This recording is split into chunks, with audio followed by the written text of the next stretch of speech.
안녕하세요. 갈보리교회 박현수 목사입니다. 코로나 바이러스 사태로 교회에서 교우들을 함께 만나지 못하게 돼서 영상을 찍기 시작을 했는데, 이 영상을 제 페이스북에도 올리고 뭐 그렇게 하다 보니까 많은 분들이 인사하고 또 격려도 해주고 그랬습니다. 기분 참 좋았습니다.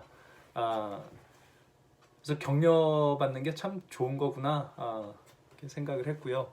그래서 나도 격려하면서 살아야 되겠다 또 새삼 느꼈습니다. 우리 누구를 만나든지 또 누구와 이렇게 통화를 하든지 요즘 만나기가 힘드니까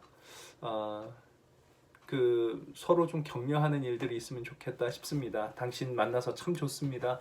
거기 당신 있어서 참 좋습니다. 당신 목소리 들으니까 정말 좋습니다. 이렇게 격려하고 환영하고 이렇게 기쁨을 좀 같이 나누게 되면 지금 이 어려운 시기를 우리가 좀 극복해 나가는데 좀 더 큰 힘이 되지 않을까 이런 생각을 해봅니다. 오늘 사순절 28일째고요. 마태복음 23장 말씀을 묵상을 했습니다. 마태복음 23장은 여러분 잘 아는 것처럼 화 있을진저 외식하는 서기관과 바리새인들이여 라는 이 예수님의 질책이 나옵니다. 그리고 이 종교 지도자들의 위선을 지적하시고 그것을 이렇게 질책을 하시는 거죠. 이 말씀의 이 질책의 끝에 이런 말씀이 나옵니다. 30절에 29절부터 보면 화 있을진저 외식하는 서기관과 바리새인들이여 너희는 선지자들의 무덤을 만들고 의인들의 비석을 꾸미며 이르되 만일 우리가 조상 때에 있었더라면 우리는 그들이 선지자의 피를 흘리는데 참여하지 아니하였으리라 이렇게 얘기를 합니다. 우리 조상들처럼 우리는 그렇게 하나님의 선지자를 이렇게 죽이거나 그러진 않았을 것이다 라고 얘기를 하죠. 근데 사실상 지금 하나님의 아들이신 예수님을 이렇게 거부하고 있는 거거든요. 그래서 예수님께서 이렇게 얘기를 합니다. 그러면 너희가 선지자를 죽인 자의 자손임을 스스로 증명하는 것이다.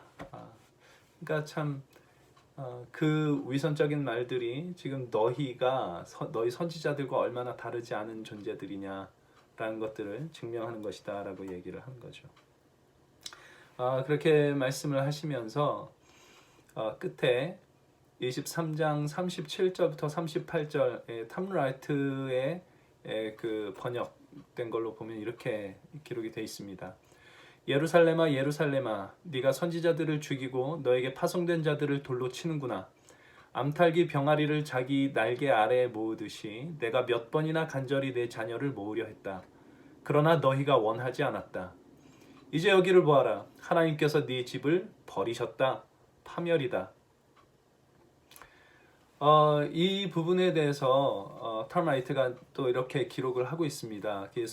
그 조상 때로부터 오던 그 하나님을 거역하던 그 작은 물줄기들이 이제 지금 그 큰 물줄기가 되고 결국엔 폭포가 돼서 쏟아지게 될 것이다 라는 이야기를 하는데 이렇게 기록하고 있습니다. 하지만 예수가 보고 있던 광경은 그것이 끝이 아니다. 그는 바로 앞에 거대한 폭포가 기다리고 있다는 사실도 볼 수 있다. 이 모든 물줄기는 결국 벼랑으로 떨어지고 나서야 멈출 것이다. 바닥으로 떨어져 산산조각이 나면서 굉음을 낼 것이다. 엄청난 재앙이 오고 있다. 다른 사람들도 비슷한 경고를 했지만 그 자신도 선지자였던 예수는 아주 선명하게 그 상황을 볼 수 있었다. 그리고 그 일이 일어나면 그것은 제멋대로 일어나는 것도 우연히 일어나는 것도 아니다. 그 재앙은 이 작은 반역의 흐름들이 한데로 합쳐져 발생한 그 어느 때보다도 거대한 반란의 직접적인 결과일 것이다. 예수님께서 보고 계시는 거죠. 어떤 일이 일어날 것인지. 그 일들이 일어나는 것은 인간들의 선택의 결과, 하나님을 거역한 인간들의 선택의 결과일 거다. 이제 이런 얘기입니다. 사르트르가 말했다고 그러죠. 인생은 B와 D 사이의 C이다. 인생은 birth, 태어남과 death, 죽음 사이의 choice, 선택이라는 뜻입니다. 나의 삶은 태어나면서부터 무수히 많은 선택을 취해왔고 그 선택의 결과가 현재의 나라는 존재입니다. 그리고 모든 인간이 취해온 모든 무수히 많은 선택의 결과가 지금 우리가 살고 있는 이 세상입니다. 이 세상을 보면 과학의 발전, 기술의 발전으로 이전보다 편안하고 풍요로운 세상이 된 거는 사실인 것 같습니다. 그러나 그게 더 좋은 세상을 만들었는가? 이건 잘 모르겠습니다. 우리는 어떤 선택을 하면서 살아왔을까요? 아이 로봇이라는 영화를 보면 그 인간 보호를 가장 우선순위로 행하도록 이렇게 프로그램화된 로봇이 나중에 가면 결국엔 모든 인간을 통제하려고 합니다. 로봇이 인간을 통제하려고 합니다. 왜 그렇게 하게 되었느냐라는 것을 중앙통제 컴퓨터인 비키라고 이름 붙은 그 중앙통제 컴퓨터 로봇이 이렇게 얘기를 합니다.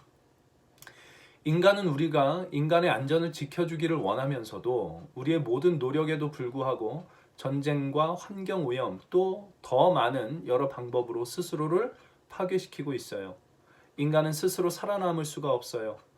인류를 보호하기 위해서는 희생이 필요해요. 미래를 위해서는 자유도 포기되어야 해요. 우리는 인류가 계속해서 존재하도록 할 겁니다. 인간은 어린애 같아요. 우리는 인간으로부터 인간을 보호해야 합니다. 이 대사만큼 인간의 실상을 분명하게 보여주는 것은 없는 것 같습니다. 이 일은 2000년 전에도 마찬가지였고 지금도 그렇습니다. 인간이 인간을 해하고 있습니다. 인간이 자기가 살고 있는 세상을 망가뜨리고 있습니다.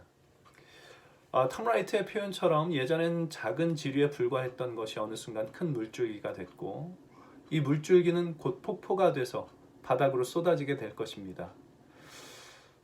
혐오와 배제의 힘들이 세계 곳곳에 집결하는 모습 속에서 또 가상의 공간에 악한 욕망들이 모여 반인륜적인 범죄를 저지르는 모습 속에서 그런 짓을 하면서도 아무런 양심의 가책도 느끼지 못하는 지경까지 간 무수히 많은 사람들 속에서 그리고 그 무수히 많은 사람들 속에 나도 포함되어 있을 수 있다는 그 사실 속에서 예수님께서 보신 것이 사실이다라는 것을 우리는 고백할 수밖에 없습니다. 이것이 수천 년부터 지금까지 인류가 취해온 선택의 결과고 앞으로 저를 비롯한 인류의 선택들이 가져올 결과일 것입니다. 그러나 톰 라이트는 그게 이야기의 끝이 아니라고 말을 합니다. 그는 계속해서 이렇게 얘기를 합니다. 그 경고의 한가운데서 예수는 그 상황에 자신이 간절하게 개입을 하려고 했다는 사실을 이야기한다. 어미달기나 불이나 여우로부터 병아리들을 보호하기 위해 자기 날개 아래 모으듯이 예수도 예루살렘과 거기 사는 백성들을 자신에게 모아들이고는 다가오는 재앙을 온전히 자신이 감당하려고 했다. 아무튼 우리는 마태복음의 다음 4장을 살펴볼 때 우리가 서로 다른 두 가지 장면을 목도하고 있다는 사실을 기억할 필요가 있다. 하나는 하나님께서 반역한 그의 백성을 심판하는 장면이며 다른 하나는 예수가 그 길을 막고 서서 그 심판을 자신의 어깨 위에 지우는 장면이다. 참 감사하죠. 우리 인간은 멸망의 물줄기 밖에는 만들어낼 수밖에 없고 역사는 그렇게 서로를 멸망시키는 자리로 이끌어갈 것인데 그 멸망의 물줄기를 예수께서 막아서시는 것입니다. 십자가로 말이죠. 이게 복음일 것 같습니다. 우리가 그 어떤 최선의 노력을 기울인다 해도 우리가 우리의 마음, 부패한 마음을 바꿀 수가 없어서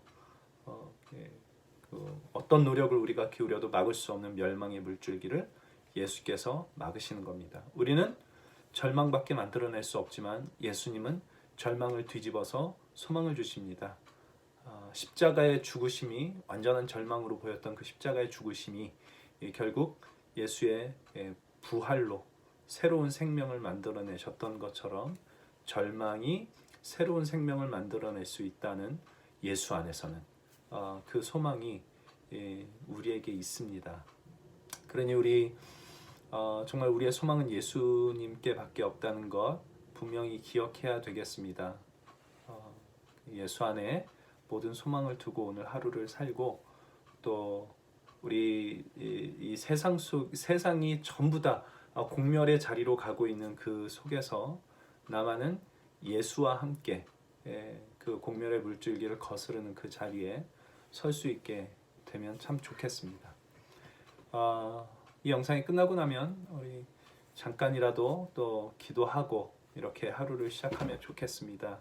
정말 이 세상에 일어나는 이 모든 일들 속에서 이 세상이 얼마나 절망적인 상황에 있는가, 그리고 나라는 인간 자체도 얼마나 절망적인 존재인가라는 것을 분명히 알게 하시고, 그러나 그 절망 속에서 소망을 만들어내시는 우리 예수님 때문에 내가 살아갈 수 있습니다라는 이 고백, 예수님을 우리 마음에 품고 살아갈 수 있도록 주님 도와주십시오.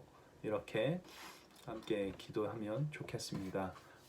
그렇게 기도하시고 하루를 예수 안에서 기쁘게 사시고 서로를 격려하고 위로하고 기쁨을 나누는 오늘 하루 되시기를 바랍니다. 또 뵙겠습니다.